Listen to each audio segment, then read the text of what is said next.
இந்த கடன் பிரச்சனை எப்படி செஞ்சுக்கிறது என்பது தெரியாம அவ்வப்போது தந்தையோட சில முரண்பாடுகள் நடக்குது. மாறி மாறி குத்துறான். ஒவ்வொரு பஞ்சும் பயங்கரமாக விழுது. பிடிக்கிறது கூட யாரும் இல்லை. அன்புள்ள அப்பா அப்பா, யாருமே உன் போல் இல்லை மண்மேலே. அன்புள்ள அப்பா அப்பா. எந்த முகத்தை பார்த்து பார்த்து வளர்த்தாரோ அந்த முகம் முன்னின்று ஒரு இப்படியான ஒரு கொடூரத்தை செய்யறதுன்றது உண்மையிலே வெயில பார்க்க மாட்டான், மழையை பார்க்க மாட்டான், தூக்கத்தை பார்க்க மாட்டான். என் குழந்தை நல்லா வாழணும், அவன் எதிர்காலம் நல்லா இருக்கணுன்றதுக்காக அந்த உழைச்சவன். மீசான் டிவி நேயர்களுக்கு அஸ்ஸலாமு அலைக்கும் வரஹ்மத்துல்லாஹி வபரகாத்துஹு. உங்கள் மீது சாந்தியும் சமாதானமும் என்றென்றும் உண்டாவதாக என்ற பிரார்த்தனையோடு இந்த காணொலி எதை பத்தி எதுன்னு கேட்டீங்கன்னா, வளர்த்த கடா மார்புல பாய்ந்தது போலன்னு சொல்லுவோமே, அதை ஒத்த கதை தான். அது சொந்த மகனாக தான் தூக்கி வளர்த்து தோள் மீது பாராட்டி சீராட்டி வளர்த்த ஒரு குழந்தை பாயுமாக இருந்தா எவ்வளவு வலிக்கிற விஷயமா இருக்கும் இல்லையா? இப்படியான ஒரு சம்பவம் எதனால நடந்தது, இதுல நாம் சீர்தூக்கி பார்க்க வேண்டிய விஷயங்கள் என்ன, சமூகத்துக்கு இதுல நாம் சொல்ல வேண்டிய மெசேஜ் என்ன என்ற விஷயங்களை தான் இந்த காணொலி தாங்கி வருது. இதுவரைக்கும் எங்களுடைய சேனலை யாரெல்லாம் சப்ஸ்கிரைப் பண்ணலையோ அவங்க சப்ஸ்கிரைப் பண்ணி வைங்க, பக்கத்துல பெல் பட்டனை அமர்த்தி விடுங்க. எங்களுடைய பயனுள்ள காணொலிகள் உங்களை வந்து சேரும். வாங்க வீடியோக்குள்ள போலாம். இந்த சம்பவம் எங்க நடக்குது அப்படின்னு கேட்டீங்கன்னா, சேலம் மாவட்டத்துல ஒரு முதியவர், குழந்தைவேல் என்று சொல்லப்படுகின்ற ஒரு முதியவர், அவர் குழந்தையே தான். அவர் கண்ணே பொண்ணு என்று 2 குழந்தைகள். அதுல ஒரு ஆண் குழந்தை சந்தோஷ், இன்னொரு பெண் குழந்தை. 2 பேரும் திருமணம் முடிச்சு தனி குடித்தனங்கள் நடத்துறாங்க. மகன் தனியான ஒரு ஆலை நடத்தி வரார். கச்சிதமான தொழிலை செய்கிற அந்த கற்றலை எங்க பிடிச்சாருன்னா தன்னை தந்தையிடமிருந்து. இப்படி பயணிக்கிற நேரத்துல தான் இந்த சந்தோஷுக்கு ஏதோ ஒரு வகையில தலை தூக்க முடியாத கடன் பிரச்சனை வருது. இந்த கடன் பிரச்சனை எப்படி செஞ்சுக்கிறது என்பது தெரியாம அவ்வப்போது தந்தையோட சில முரண்பாடுகள் நடக்குது. இந்த சம்பவம் நடக்கிற அந்த தினத்துல என்ன நடக்குதுன்னு கேட்டா, தன் மகனை பார்க்கறதுக்காக குழந்தைவேல் போறாரு. போய் அந்த வாசல்ல உட்கார்ந்த நேரம் தான் இந்த சந்தோஷ் வந்து சரமாரியாக வலது பக்கமாக குத்துறான், இடது பக்கமாக குத்துறான், இடது பக்கமாக குத்துறான், வலது பக்கம் சலைக்காம குத்திட்டே இருக்கிறான். மாறி மாறி குத்துறான். ஒவ்வொரு பஞ்சும் பயங்கரமாக விழுது. பிடிக்கிறது கூட யாரும் இல்லை. அவன் டயர்டாகும் வரைக்கும் குத்துறான். கொஞ்சம் யோசிச்சு பாருங்க. இறுதியாக காலை உயர்த்தி ஒரு காலால ஒரு கிக் பண்றான். இவன் என்னமோ ஒரு கிக் பாக்ஸன் மாதிரி ஒரு எக்ஷன்ல ஒரு ஜிம் போய் மாதிரி பயங்கரமா தாக்குறான். யாரை தாக்கினது தெரியுமா? சொந்த தந்தைய. அன்புள்ள அப்பா அப்பா, யாருமே உன் போல் இல்லை மண்மேலே. அன்புள்ள அப்பா அப்பா, தாயையும் முன்னில் கண்டேன் அன்பாலே. எனக்கெது தேவை உலகிலே, கொடுத்திடுவாய் நீ முதலிலே. வேண்டாமல் தரும் தெய்வம் நீதானே உண்மையிலே. அன்புள்ள அப்பா அப்பா, யாருமே உன் போல் இல்லை மண்மேலே. அன்புள்ள அப்பா அப்பா, தாயையும் முன்னில் கண்டேன் அன்பாலே. தோழன் என நீ தோளும் கொடுத்து தோல்விகளை ஜெயித்திட வருவாய். சோகம் எதையும் உன்னுள் மறைத்து புன்னகையை எனக்கென தருவாய். கண்ணிமையில் என்னை நீ அடை காத்து தூங்கிடவும் மறப்பாய். என்னை பார்த்து வாழ்வாய நீ என் நிழலாய். அன்புள்ள அப்பா அப்பா, யாருமே உன் போல் இல்லை மண்மேலே. அன்புள்ள அப்பா அப்பா, தாயையும் முன்னில் கண்டேன் அன்பாலே. எனக்கெது தேவை உலகிலே, கொடுத்திடுவாய் நீ முதலிலே. வேண்டாமல் தரும் தெய்வம் நீதானே உண்மையிலே. அன்புள்ள அப்பா அப்பா, யாருமே உன் போல் இல்லை மண்மேலே. அன்புள்ள அப்பா அப்பா,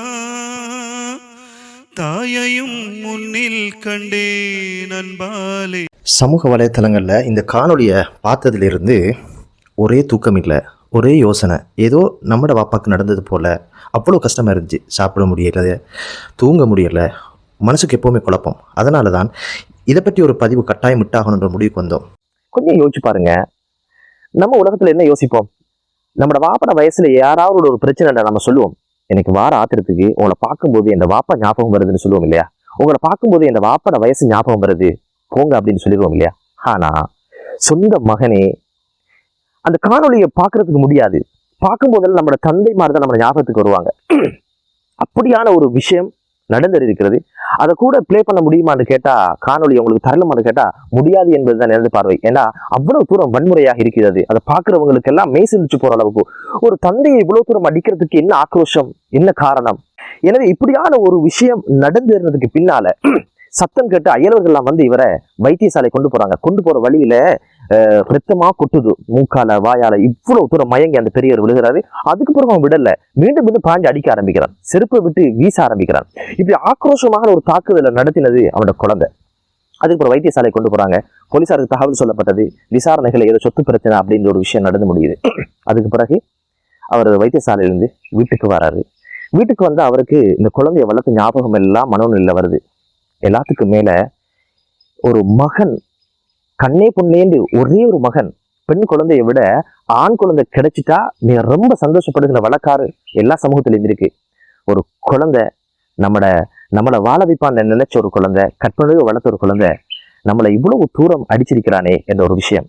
எந்த முகத்தை பார்த்து பார்த்து வளர்த்தாரோ அந்த முகம் முன்னின்று ஒரு இப்படியான ஒரு கொடூரத்தை செய்யறதுன்றது உண்மையிலே சடப்படமா தான் இருக்கிறாரு. அந்த தினங்கள்ல மிகப்பெரிய கவலையோடு இருக்கிற இந்த சூழல்ல தான் இவருக்கு மன உளைச்சல் அதிகமாகி உடனடியாக விஷம் அருந்தி இறக்குறாரு. இவர் ஏன் விஷம் அருந்தினார் ஒரு விஷயம் தேடி பார்த்ததுல தான் அந்த சிசிடிவி ஃபுட்டேஜ் வெளியே வருது.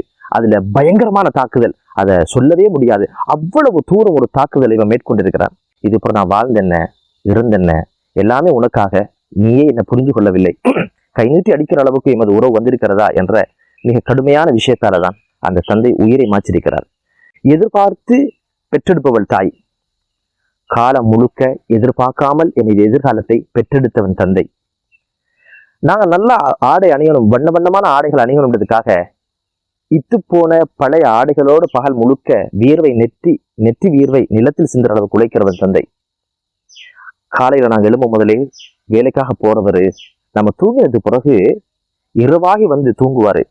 தூரத்தில் நின்ற குழந்தை தூங்குறத பார்த்து ரசிப்பாரு.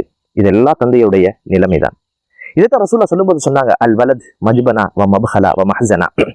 குழந்தைகள் என்று கிடைச்சிட்டா கவலைகள் தூங்குகிற இடம் என்று சொன்னாங்க. தனக்கு நோய் வந்தா அசல்ட்டா அதை எடுத்துக்குவான். ஆனா குழந்தைக்கு நோய் வந்தா இரவு முழுக்க தூங்க மாட்டான் தந்தை. விடியாத பார்த்துக்கொண்டே தோள்கள்ல ஆட்டி கொண்டிருப்பான். இதுதான் தந்தை. மஹ்ஸனா கவலை தூங்குகின்ற இடம். மஜ்பனா கோழையாக மாறி விடுவான். நான் இதுக்கு பிறகு யாரோட சண்டையிடக்கூடாது, நான் சண்டித்தனம் காட்டக்கூடாது, ஏண்டா எனக்கு ஒரு குழந்தை இருக்கு, அவன் நடுத்தருக்கு வந்துடக்கூடாதுன்னு நினைப்போம். இது தன்னுடைய வாழ்க்கையே மாற்றி போடுகிற இடம், கருமித்தனம் நிறைந்த இடம், கோழைத்தனம் நிறைந்த இடம் என்று ரசூலுல்லாஹி ஸல்லல்லாஹு அலைஹி வஸல்லம் சொன்னாங்க. காரணம் என்னன்னா, குழந்தைகளுக்காக மனிதன் வாழ ஆரம்பிக்கிறான். வெயில பார்க்க மாட்டான், மழையை பார்க்க மாட்டான், தூக்கத்தை பார்க்க மாட்டான். என் குழந்தை நல்லா வாழணும், அவன் எதிர்காலம் நல்லா இருக்கணுன்றதுக்காக அந்த உழைச்சவன். தந்தையை பார்த்து நீங்க நிமிர்ந்து பேசுறீங்களா, சத்தம் போட்டு பேசுறீங்களா, நீங்க அவரை நடகுணமாக ஆக்கிட்டீங்க, உயிரோடு அவரை சாகடிக்கிறீங்க என்பது அர்த்தம். அறக்கதவை திறந்துட்டு அவர் தூக்கம் இல்லாம புரள்றாரா, உங்களோட எதிர்காலத்தை பத்தி அவர் சிந்திக்கிறாருன்னு அர்த்தம். வாயை கட்டி வைத்த கட்டி உங்களோட எதிர்காலம் குறித்து தான் அவருடைய சிந்தனை எல்லாம் இருக்கும். அவர் உயிர் வாழும்போது கண் கலங்குகிறார் என்றால் எதிர்காலத்தில் உனது கண் கலங்க போகிறது என்பதுடைய சமிக்ஞை அது. அது மட்டுமில்ல, பிரசவ அறைக்கு முன்னால் நிக்க தொடங்கினவர் உன்னை ஆளாக்கும் வரைக்கும், கல்லூரியில் சேர்க்கும் வரைக்கும் எல்லா இடங்களிலும் கால் வலிக்க நின்றவர், உன் வளர்ச்சியில் சந்தோஷத்தை பார்த்தவர். கள்ளங்கப்படம் இல்லாத உறவு அது. எனவே ஒரு சொத்துக்காக குழந்தைகள் இப்படி நடந்து கொள்வது என்பது மிக அபாண்டமான விஷயம், அக்கிரமமான விஷயம். முதல்ல விளங்கணும், நீ என்பவனே அந்த தந்தையோட சொத்து தான். ரசூலுல்லாஹ் ஒரு சஹாபி வந்து கேட்கிறார், யார் ரசூலுல்லாஹ், எனக்கு கொஞ்சம் பணம் இருக்குது, எனக்கு ஒரு தந்தை இருக்கிறாரு, எனக்கு தெரியாம என் தந்தை செலவுக்கு பணம் எடுக்கிறாரு. அப்போது ரசூலுல்லாஹ் சொன்ன வார்த்தை, நீயும் உனது பணமும் அவருக்குரியது, அவருடைய சொத்து என்று சொன்னாங்க. இவ்வளவு தூரம் ஒரு தந்தையுடைய பெருமானத்தை இஸ்லாம் பார்க்குது. அது மட்டும் இல்ல, அவருடைய சொத்தை உயிரோடு இருக்கும்போது பிரிக்க முடியாது. இஸ்லாத்தின் சட்டம் அதுதான், பிரிக்கவே முடியாது.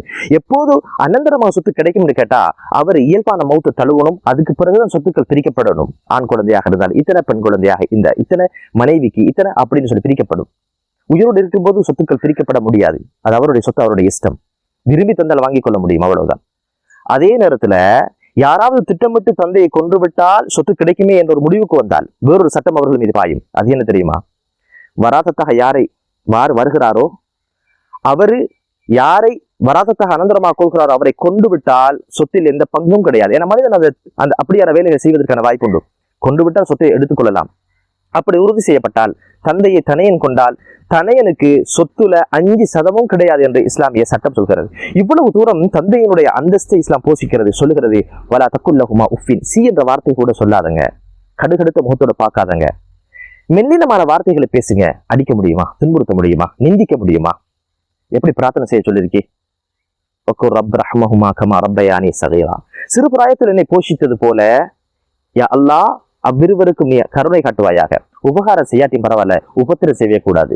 இவ்வளவு தூரம் மேல தூக்கி வளர்த்த தந்தைக்கு அவன் கொடுத்த சன்மானம் இதுதான். எனவே தந்தை என்பது எமது அத்தியாயம், எமது வாழ்க்கையை தந்தவன், எமக்கு ஊன் தந்தவன், உலகை தந்தவன், உலகத்தை அறிமுகம் செய்தவன், எம் எதிர்காலத்தை பெற்று தந்தவர். அவர் இல்லைன்னா நாங்க எப்பயோ இறந்து போயிருப்போம்.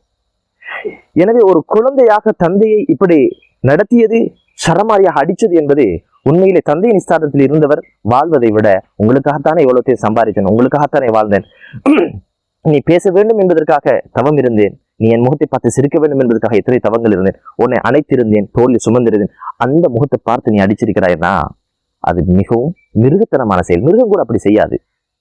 ஒரு குழந்தை பிறந்ததுக்கு பிறகுதான் நம்ம வாழ்க்கையில யோசிப்போம், என் தந்தையும் இவ்வளவு தூரம் என்னோட இறக்கமாக இருந்திருப்பாரா, நான் என் குழந்தையின் மீது வச்சிருக்கிற அன்பு பாசம் இப்படித்தானே என் தந்தையும் என் மீது வச்சிருப்பார் அப்படின்னு திரும்பி பார்க்கும்போது அவங்க யாரும் உயிரோடு இருக்க மாட்டாங்க, மண்ணறையில ஆழ்ந்த தூக்கத்தில் இருப்பாங்க.